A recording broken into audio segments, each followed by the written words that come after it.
नमस्कार, मेरा नाम है शुभम और आप देख रहे हैं बिहार मिरर।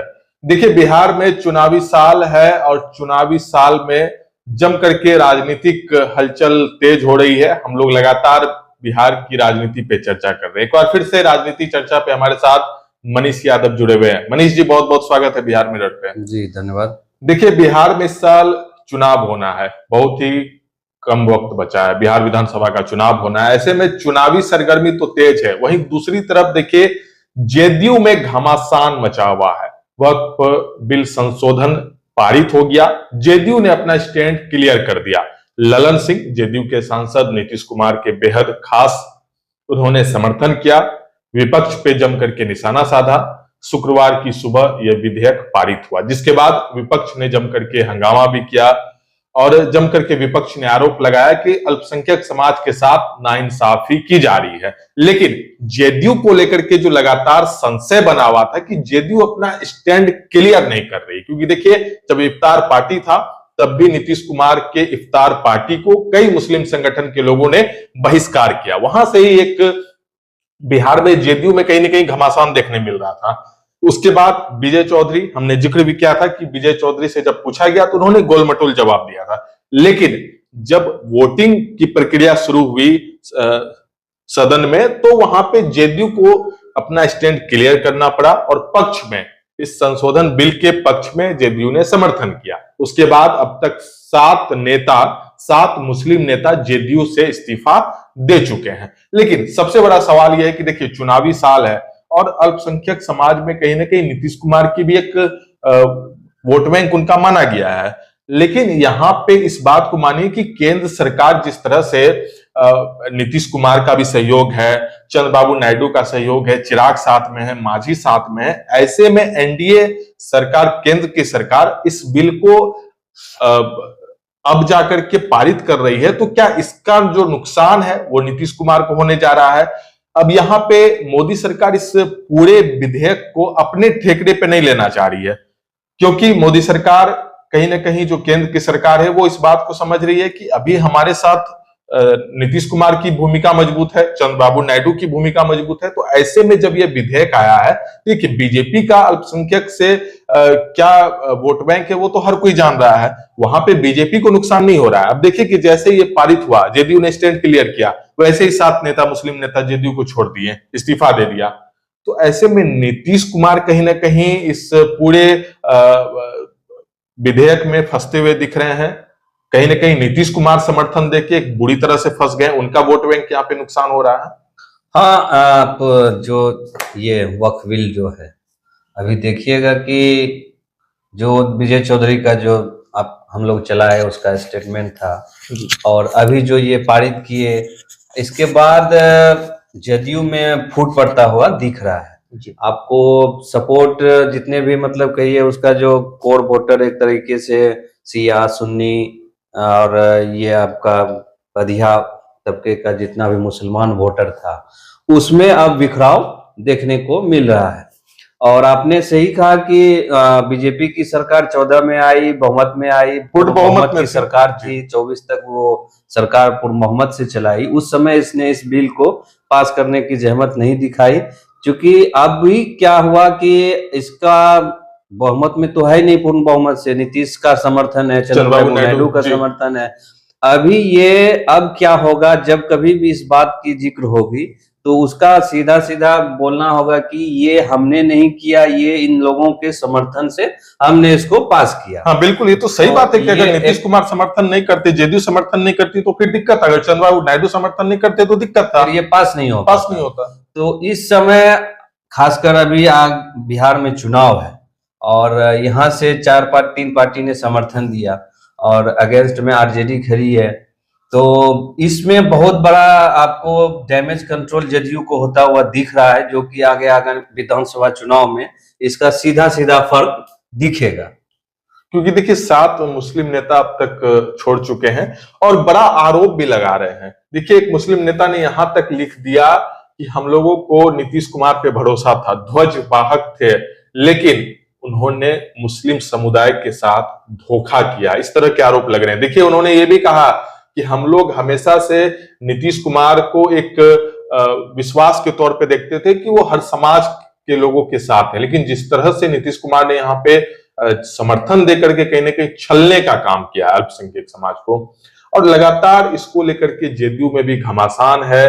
अब यहाँ पे जेडीयू बुरी तरह से फंसती हुई दिख रही है, क्योंकि चुनावी साल है और ऐसे में अल्पसंख्यक समाज एक जेडीयू के लिए बड़ा वोट बैंक भी माना जाता है, क्योंकि बीजेपी का अल्पसंख्यक समाज से कहीं ना कहीं जो फासला है वो दिखता है, लेकिन जेडीयू जब साथ में थी और नीतीश कुमार का एक अपना रहा है सिलसिला कि अल्पसंख्यक समाज के लिए उन्होंने कई बार जिक्र किया कि देखिए हमने कब्रिस्तान की घेराबंदी की है, कई बार उन्होंने मंच से कहा है, अल्पसंख्यक समाज से उन्होंने कई चीजों को लेकर के कहा देखिए हम लोग आए तो दंगा बंद हो गया। उन्होंने जिक्र हमेशा ये इस बात का करते हैं 2005 से पहले हिंदू मुस्लिम आपस में लड़ता था, लेकिन अब क्या है, अब चीजें बेहतर हो गई है, लेकिन वही अल्पसंख्यक समाज अब नीतीश कुमार से कहीं ना कहीं टूटता हुआ दिख रहा है। वहीं दूसरी तरफ देखिए मनीष जी, आरजेडी अब लगातार कह रही है कि मुस्लिम समुदाय जो अल्पसंख्यक समाज के लोग हैं उनका जो भ्रम था वो अब क्लियर हो चुका है। तो वहीं दूसरी तरफ आरजेडी मुस्लिम समुदाय जो आरजेडी अपने खेमे में पूरी तरह से खींचना चाह रही, क्योंकि अल्पसंख्यक समाज पे लालू प्रसाद यादव और नीतीश कुमार इन दोनों का ही हमेशा से रहा है प्रभाव। तो ऐसे में आपने देखा होगा कि जब इस बिल को लेकर के गर्दनीबाग में धरना प्रदर्शन दे रहा था तो लालू यादव की तबीयत खराब है इस वक्त, अभी भी वो एम्स में गए हुए हैं, इसके बावजूद वो उस धरना स्थल पे पहुंच गए, तेजस्वी यादव पहुंच गए, तो कहीं ना कहीं अब जाकर के आरजेडी को इसका बेनिफिट होगा। हाँ, इसमें तो आप सीधा सीधा सा देखिए, आगे आगे विधानसभा जो चुनाव है और जेडीयू का आप कहिए कि एक जाके सदन में आप अब ये नहीं रहा कि अंदर खाने बात कुछ और पक रही है और कुछ बात और कर रहे हैं, लेकिन यहाँ तो अब क्लियर हो गया कि जेडीयू पूर्ण रूप से समर्थन दे दी इस बिल को। अब इसका जो असर है वो विधानसभा चुनाव में पड़ेगा। जेडीयू जो बोलती थी कि हम धर्मनिरपेक्ष पार्टी हैं, लेकिन अब जो उस पर टैगलाइन लगा रहा है उसके अगेंस्ट विपक्षी दल कि ये भी एक सांप्रदायिक शक्तियों के साथ चलने वाली पार्टी है, ये धर्मनिरपेक्षता में विश्वास नहीं करती है। तो इससे खासा मुस्लिम जो है कि आपको नाराज हैं, और जो वोटर थे अब वो जो है कि और इससे दूर जाता हुआ दिख रहा है। जो कि अभी आपने बोला कि 7 ऐसे नेता मुस्लिम नेता थे जिन्होंने कि जेडीयू को अभी रिजाइन किया है, वो इसका असर है। आगे आने वाले समय में ये और दिखेगा कि कितने नेता जो है कि अल्पसंख्यक समुदाय से जेडीयू को छोड़ के जा रहे हैं, और कहीं कहीं तो देखने में आया कि अब महिलाएं भी खुल के जेडीयू के खिलाफ में बोलने शुरू हो गया कि नीतीश कुमार का जो है कि अब खेल समाप्त होने वाला है, इसलिए वो इस प्रकार के बिल का समर्थन किए। तो ये चीज घटनाएं अब हर बिहार के हर जगह हम लोगों को देखने के लिए मिलेगा। क्या मनीष जी जेडीयू को यहाँ पे कमजोर करने की साजिश चल रही है? ऐसा हम नहीं, लगातार आरजेडी की तरफ से भी कई बार कहा गया है कि जेडीयू को हाईजेक किया जा रहा है, जेडीयू को तोड़ने की तैयारी चल रही है। पार्टी में कई ऐसे नेता हैं जो बीजेपी के संपर्क में हैं, बड़े नेताओं से उनकी बात हुई है, जेडीयू को यहाँ पे कमजोर करने की एक साजिश यहाँ पे रची गई है। और देखिए आप अभी का जो कुछ दिनों का प्रकरण है मुख्यमंत्री का, आप देखिएगा कि बीजेपी इस तरीके से उसको प्रोटेक्ट कर रही है कि लग रहा है कि वो सत्ता संभाल रही है, वो नीतीश कुमार को संभाल रहे हैं, ना कि नीतीश कुमार बिहार को संभाल रहे हैं। बीजेपी का एक माइंडसेट अभी चला हुआ है, आप देखिएगा कि अंदर से मतलब देखने के लिए हम लोगों को कहीं कहीं मंच पे मिल जाता है, कभी सम्राट चौधरी पकड़ रहे हैं, कभी आपको विजय चौधरी पकड़ रहे हैं, तो कभी विजय सिन्हा पकड़ रहे हैं। तो ये बात माइंड एक बोलिए आप, एक माइंड गेम भी चल रहा है नीतीश जी के साथ, पता नहीं क्या चल रहा है, लेकिन इसमें डैमेज कंट्रोल तो है, नीतीश जी को डैमेज कंट्रोल है। इससे इसका प्रकरण तो हम लोगों ने देखा कि इफ्तार पार्टी का बहिष्कार और खुद नीतीश जी का गांधी मैदान चले जाना, तो ये उसके अंदर में ये बात चल रही है कि इससे हमको बहुत बड़ा नुकसान होने जा रहा है आगे अगर विधानसभा चुनाव में।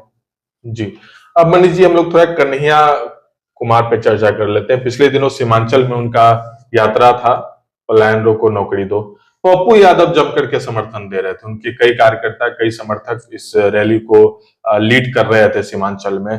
लेकिन इस कन्हैया कुमार की भूमिका क्या यहाँ पे महागठबंधन में एक बड़ी दरार उत्पन्न करेगी? क्योंकि पप्पू यादव कहीं ना कहीं इस पूरे कन्हैया कुमार के लॉबी में पप्पू यादव की भूमिका यहाँ पे मजबूत देखी जा रही, क्योंकि बिना पप्पू यादव के कन्हैया कुमार सीमांचल में एक कदम नहीं चल पाएंगे। एक कदम उनके साथ कोई युवा नहीं आएगा, क्योंकि कन्हैया कुमार कितनी बार सीमांचल आए, कितनी बार सीमांचल के युवाओं के लिए उन्होंने बात की है, कितनी बार वो सीमांचल के युवाओं के लिए वो आगे आकर के खड़े हुए हैं। तो यहाँ पे कन्हैया कुमार को अगर लाया जा रहा है, अगर उनकी यात्रा को लीड किया जा रहा है, तो कहीं ना कहीं पप्पू यादव ही हैं जो उनको समर्थन दे रहे हैं, तभी यहाँ पे लीड मिल रहा है।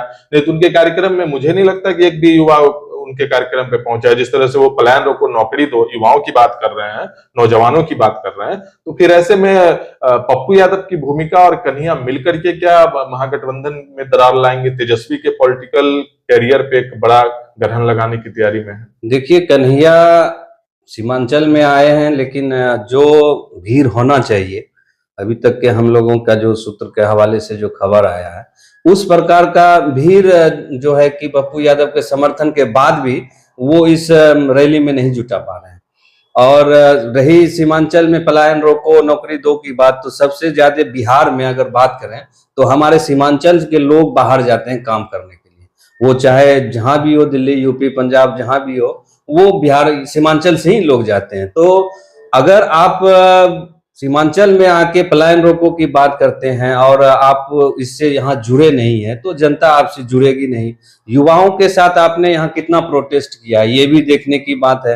हवा हवाई में अगर आप बात करेंगे और पप्पू जी के कंधे पे रख के और कहिएगा कि कन्हैया आगे बढ़ जाएगा सीमांचल में, असंभव वाली बात है। यहाँ की जनता और युवा जो है बहुत जागरूक है, खासकर राजनीति के प्रति। आप देखिएगा कि बहुत सारे संगठन ऐसे हैं जहां से कि आपको मिलेगा, लीडर निकलता हुआ दिखता है यहाँ पे। तो कहीं ना कहीं सीमांचल से जुड़ाव नहीं होने के कारण भीड़ में कमी, और पप्पू यादव के समर्थन के बाद भी आप कल ही का बात है, कटिहार में देखिए कि कटिहार मेन टाउन में ही आदमी, अगर आप रैली है, पद यात्रा में है, तो होना चाहिए था, लेकिन उसका स्थल कहाँ था?